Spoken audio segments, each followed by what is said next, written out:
Welcome to Business Legal Lifecycle TV, the live TV show all about the legal aspects of your business to help educate you on complex legal terms in an easy to understand manner, to help understand why you need to do certain things in your business from a legal point of view, and to help you develop a plan for the future.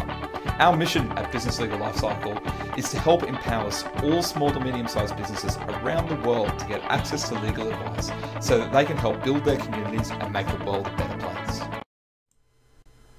Hello everyone and welcome to Business Legal Lifecycle Podcast and TV. My name's Jeremy Stretton, one of the founders of the Business Legal Lifecycle, and today we're bringing you our monthly legal updater show. So this is a show that we do once a month where we go through some of the top legal changes from Australia around the world. It's funny, with so much elections around the world and votes and Brexit and everything else, there's not a lot of actual laws that have been passed, which is really interesting. It's one of the things we've noticed from doing this show. So it's just me today, Jeremy Stratton. Craig Mason is unable to be here today. So I'm going to go through a number of changes, talk about what they are and what they mean for you and your business. So the first one that I'm going to talk about is a change that came in recently and something that people aren't aware of. And it's for those of you who travel like me. And it's to do with border agents. They can now demand access to your digital device. So if you've got a digital device on you when you're returning to Australia or New Zealand and some other countries, then customs officers can actually now require you to hand over that device and allow them to actually look at it. And they can actually confiscate items that are not actually handed over in a proper way. So it doesn't matter whether you're a citizen of Australia or New Zealand, or whether you're just a visitor, customs officers at the border can actually require you to provide the password for you to get into so they can get into your phone, tablet, laptop, whatever. So it's a new law in New Zealand. It's been around in Australia for some time. The refusal to hand over can actually result in a fine and being refused entry into the country. So it's pretty serious. And you've got to take these things pretty seriously because the border force, Australia especially, they're very serious and they take their job very seriously. And so you don't want to fall foul of their requirements. So what does it mean? Well, there's no published data in Australia or for that matter anywhere around the world about who's actually been punished for this, who's actually been caught up in this. So, in Australia, there's no data. In the US, there's been an increase of about 23,000 people per year being searched this way. So this law's been in the US for some time. And really, it's something to be aware of if you enjoy traveling. And the other thing to understand is there's no point in arguing. You're not going to win. If you're being asked to hand over your device and give them access, then you've got to do it. Otherwise, you're going to get fined and you could get deported. And if you're returning to your country of residence, that could cause a lot of problems. So that's the first one. The border agents can demand access to your digital device. The next one that we wanted to talk about is the new heavy vehicle national law and regulation. So this is a regulator that has been established to administer one set of laws for heavy vehicles over 4.5 tonnes gross vehicle mass. And basically it's a set of 4 regulations and a law that is basically being brought in to reform a bunch of different things to do with the trucking industry and make it uniform across Australia, which is really quite sensible when you think about it. And so basically what it does is it reforms the chain of responsibility laws, and they've been implemented since the 1st of October.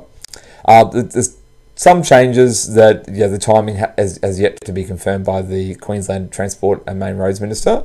But the start dates for these things are pretty important. So if you're running a heavy vehicle business, you really need to make sure that you're getting the right type of advice and that you're making sure that you comply with these new rules. So the regulator's been engaged with there's well over 165,000 businesses which make up the heavy vehicle supply chain, and they've conducted more than 100 workshops. So if you're in that industry, you've probably and we've got clients who have been involved in this. So you want to make sure that you're actually complying with them.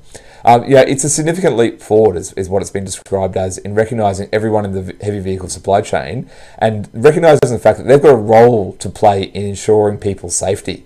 The reforms complement national workplace safety laws and place a positive duty of care on supply chain parties to make sure that they're actually complying with these laws. So you need to, if you're in that industry, check out, if you haven't found out about it before, check out the NHVR, so that's the National Heavy Vehicle Regulator. and check out, there's a bunch of assessment tools, there's fact sheets and templates, some tools, videos and podcasts that you can even get off the website. So type in National Heavy Vehicle Regulator and we'll put some of those notes in the show notes. So what does this mean? As I said before, people in the heavy vehicle industry really need to be aware of these changes and make sure that they comply with the rules, because there's going to be some stiff penalties. And as always, when a new law like this is brought in, the regulators are always looking for someone to punish for not actually complying with the new law. So make sure that you comply with them. And if you're not sure, get some advice. Talk to the regulator and make sure that you're getting the right advice. So that's the second one. The third one today is some reform to clarify and strengthen the Australian consumer law. So regular watchers to this show will know, or listeners to the podcast will know, that we often talk about the Australian consumer law. This is a law that's designed to protect consumers from unscrupulous businesses. And on October 18th, some new laws were passed to clarify and strengthen those laws. And these came into effect on the 26th of October. So if you're subject to these laws and you need to find out more, then you can contact us or your lawyer. Basically, what the changes are, they've heightened the powers, but for the regulators. So they've extended the investigative powers for assessing potential unfair contract terms for the ACCC and the Australian Securities and Investment Commission. So that's the Australian Competition Consumer Commission, ACCC, and the Australian Securities and Investment Commission, ASIC. So basically, they'll be able to use their compulsory notice powers to investigate the terms of a consumer contract or small business contract, and this will allow them to determine whether or not those terms are unfair. Most notably, the ACCC will also have the power under the legislation to investigate unfair contract terms. There's also been some strengthening of product safety information gathering powers, so the ACCC will be able to obtain information about product safety from any person who is likely to have that relevant information. So previously, the ACCC could only obtain that information from the supplier of the product, but if they find out that someone else has information, then they can actually require that under these new laws. There's also some improved protection. So the amendments are there to strengthen the protections available under the Australian consumer law. And the first one is they're extending the unconscionable conduct protections to all companies. So these were previously excluded for public companies. Now public companies can now rely upon these provisions if they need to. The second one is ensuring all options are included in a single price unless deselected. So under the current law, an optional charge does not always need to be included in the single or headline price. The new Act amends the consumer law to require that any additional fees or charges payable at the option of the customer are included in the single price. So you can't just give a price of $10 and then add on another price of $5. You've got to say that is a $15 price. And if it's deselected by the customer, then the price obviously comes down. So this is intended to increase price transparency. So if you're providing products in Australia, you need to make sure that you're changing your system so that it actually provides for that. The Act has also been amended to clarify a few different points. So the first one is that unsolicited consumer agreements may be entered into in a public place, even though a customer's invitation is not required for a dealer to enter into the public space. The exemption from the consumer guarantees for transport and storage of goods, where goods are damaged or lost in transit. That exemption only applies to the extent that the goods are being transported for a purpose related to the consumer's business. And the Australian Consumer Law provisions in the ASIC Act, so that's the Australian Securities Investment Act, can apply for financial services, can also apply to financial products. So there was some dispute over whether or not the provisions applied to both financial services and products. Well, that's now been extended.